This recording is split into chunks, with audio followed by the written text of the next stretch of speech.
Migraine, భుజం నొప్పి, నడుం నొప్పి, మోకాలు నొప్పికి నిజమైన పరిష్కారం ప్రాణ పెయిన్ క్లినిక్ లో.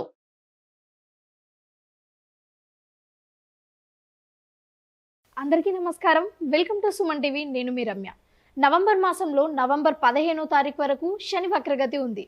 దాని తర్వాత 16వ తారీఖు నుంచి రుజు మార్గంలోకి వెళ్తున్నాడు.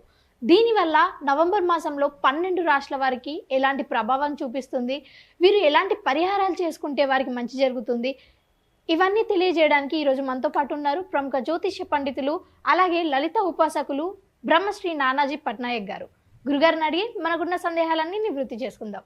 గురుగారు నమస్కారం. శ్రీమాత్రే నమః. గురుగారు, ఈ శని వక్రగతి వెళ్ళిపోయి రుజు మార్గంలోకి వెళ్తున్నాడు కాబట్టి మరి మిథున రాశి వారికి ఎలా ఉండబోతుంది? మిథునం వారికి కనుక చూసుకున్నట్లయితే ఇక్కడ ఈ శని పర్టికులర్గా ఇచ్చేటువంటి రిజల్ట్స్లో ఇది మంచి రిజల్ట్ ఏమిటి అంటే సంతాన అభివృద్ధిని, విదేశాలకు వెళ్ళడానికి, ఒక లాంగ్ టర్మ్ ఇన్వెస్ట్మెంట్ చేయడానికి, ప్లానెడ్గా ఒక లాంగ్ టర్మ్ ఇన్వెస్ట్మెంట్ చేయడానికి చాలా బాగుంటుంది. అంటే చూడండి, కొంతమంది షార్ట్ టర్మ్ కాకుండా ఇప్పుడు ఇన్వెస్ట్మెంట్ చేస్తే ఒక 5 ఏళ్ళకో 10 ఏళ్ళకో అదొక మంచి స్టేజ్కి వెళ్తుంది. అంటే అట్లాగే ఇప్పుడు గంధపు చెట్లు నాటుతుంటారు, ఒక 15-20 ఏళ్ళకి అది విపరీతమైన డబ్బులు వస్తాయి.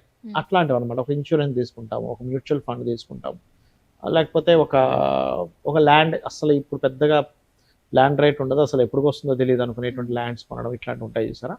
అలాంటి వాటి మీద ఇన్వెస్ట్మెంట్ చేయడానికి, లాంగ్ టర్మ్లో ప్లానింగ్ చేసుకోవడానికి శని భాగ్యంలో యోగిస్తాడు మిథునం వారికి.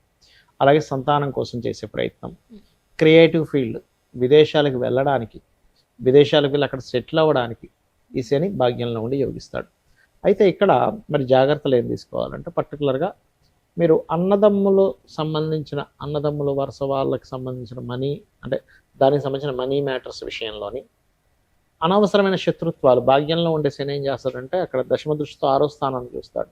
6వ స్థానం మీద కుజరాశుల మీద శని దృష్టి ఉన్నప్పుడు ఏమవుతుందంటే అనవసరమైన శత్రుత్వాలు ఏర్పడడం, గొడవ వల్ల రావాల్సిన లాభం పోగొట్టుకుంటారు. ఒక్కోసారి చూడండి అంతా అయిపోతుంది, చిన్న గొడవ మొత్తం క్యాన్సిల్ అయిపోతుంది. ఇటువంటి విషయాల్లో జాగ్రత్తగా ఉండాలి మీరు. గురుగారు, మరి కొంతమందికి జాతక చక్రం ఉండదు, మరి అలాంటి వాళ్ళు ఈ శని స్ట్రైట్ గా వెళ్తున్నాడు కదా, సో వీరు ఎలాంటి పరిహారాలు చేసుకోవాలి? ఇక్కడ ఒకటేనమ్మా, జాతక చక్రం లేదు, ఒకటే అర్థం చేసుకోవాలి.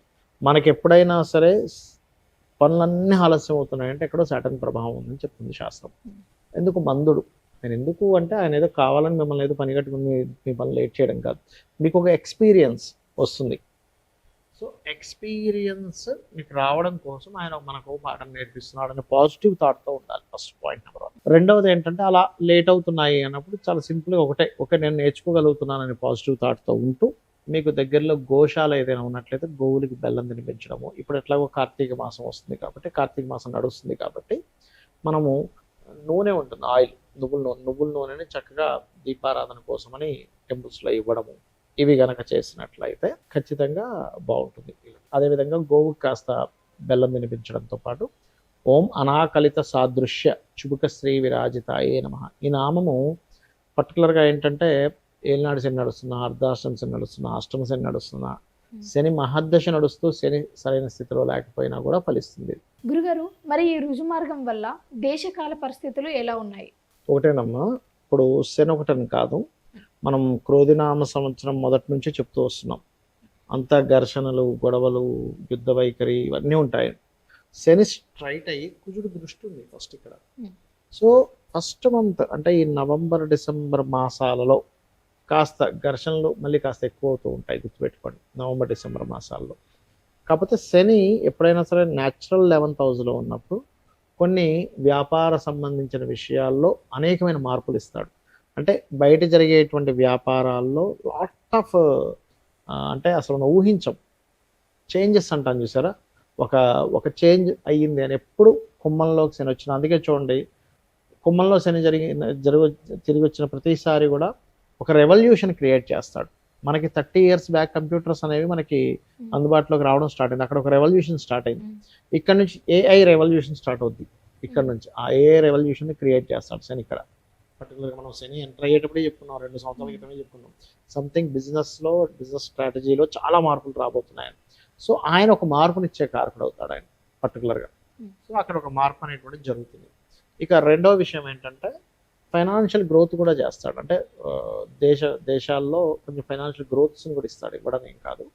కాకపోతే ఏంటంటే ఇక్కడ మనం అర్థం చేసుకోవాల్సింది, ఈ క్రోధినామ సంవత్సరం అవడం వల్ల కొంచెం ఈ శని కుజులు వీక్షణల వల్ల, ఈ రవి కుజుల వీక్షణల వల్ల అనవసరమైన గొడవలు మనం ఆల్రెడీ చూస్తూనే ఉన్నాం. క్రోధినామ సంవత్సరం ప్రారంభంలోనే చెప్పుకున్నాం, ఈ క్రోధము అంటేనే అంతా గొడవలు ఉంటుంటాయని. కాస్త ఈ మే మాసం వరకు మాత్రం ఇవి కొంచెం కంటిన్యూ అవుతుంటాయి. బట్ నేను చెప్పేది ఒకటే, ఎవరికైతే ఎక్కువ స్ట్రెస్ ఉందో, ఎందుకంటే గోచారంలో ఏ గ్రహాలు ఎక్కడ సంచరిస్తుంటాయో దాని ప్రభావం ప్రతి జీవరాశి మీద పడుతూ ఉంటుంది. అటువంటప్పుడు వీళ్ళు చేయవలసింది ఏమిటంటే, సింపుల్గా ఏం లేదు, నవగ్రహాల దగ్గరికి వెళ్ళి కుజుడు, రవి, శని, రాహుకేతుడు ఈ 5 గ్రహాల దగ్గర దీపారాధన చేస్తుంటే మీకు ఎటువంటి నెగటివ్ ఎఫెక్ట్ అనేటువంటిది రాదు.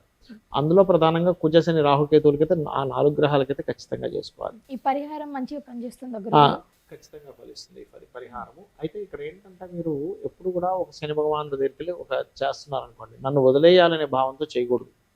స్వామి నీ అనుగ్రహం బాగుండాలి. వదిలేయమంటే ఎలా ఉంటుందంటే, శనే మనకు ఆయుష్నిచ్చే కారకుడు అమ్మ, వర్క్నిచ్చే కారకుడు, వ్యాపారాల్లో లాభాన్ని ఇచ్చే కారకుడు. వదిలేస్తే అవి కూడా పోతాయి. ఇప్పుడు మనకి ఎగ్జాంపుల్ సూర్యకాంతి ఎక్కువ పడుతుంది, సూర్యుడే ఉండకూడదు అనుకోకూడదు, గొడుగు వేసుకోవాలి.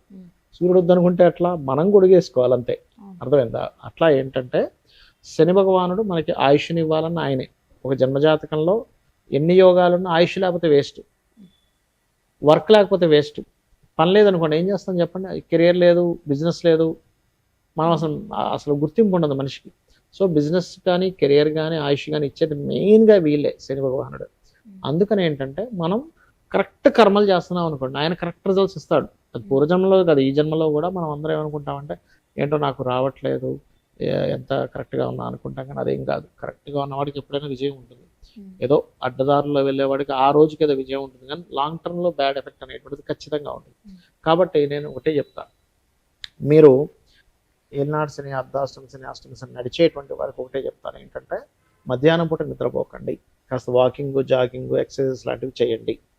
నిద్రపోయారంటే ప్రభావం ఎక్కువగా ఉంటుంది. ఒక పని 4 సార్లు అవుతుంటే ఓకే నాకు నేర్చుకునే అవకాశం వస్తుంది అనుకోండి, కాస్త నూనె లాంటిది దానం ఇవ్వండి, గోవులకి బెల్లం తినిపించండి, ఓం అనాకలిత సాదృశ్య చుబుక శ్రీ విరాజితాయ నమః చేసుకోండి. రావి చెట్టు చుట్టూ కానీ, ఆంజనేయ స్వామి చుట్టూ కానీ, లక్ష్మీనరసింహస్వామి ఆరాధన కానీ, అంటే ఈ టెంపుల్స్కి వెళ్ళి ప్రదక్షిణం చేయండి. ఖచ్చితంగా ఏమవుతుందంటే అక్కడ నుంచి వీళ్ళకి చేంజ్ 100% చూస్తారు. మీరు నేను చెప్పినవి పాటించక ముందు లైఫ్ స్టైల్కి, నేను చెప్పినవి పాటించిన తర్వాత ఉండే లైఫ్ స్టైల్కి మీరు కళ్ళ కట్టినట్టు చూస్తారు. అంటే అప్పటి వరకు అసలు దేనికోసం బ్రతుకుతున్నామా ఏమిటిది అనుకునేటువంటి ఒక నిరుత్సాహంలో ఉన్నటువంటి వ్యక్తి అక్కడి నుంచి ఉత్సాహం అనేటువంటిది 100% పెరుగుతుంది. గురుగారు, ఈ రాశి వారికి ఎలా ఉండబోతుంది, ఎలాంటి పరిహారాలు చేసుకుంటే మంచి జరుగుతుంది, ఇవన్నీ కూడా చాలా స్పష్టంగా తెలియజేశారు. మీకు నా ధన్యవాదాలు. శ్రీమాత్రే నమః.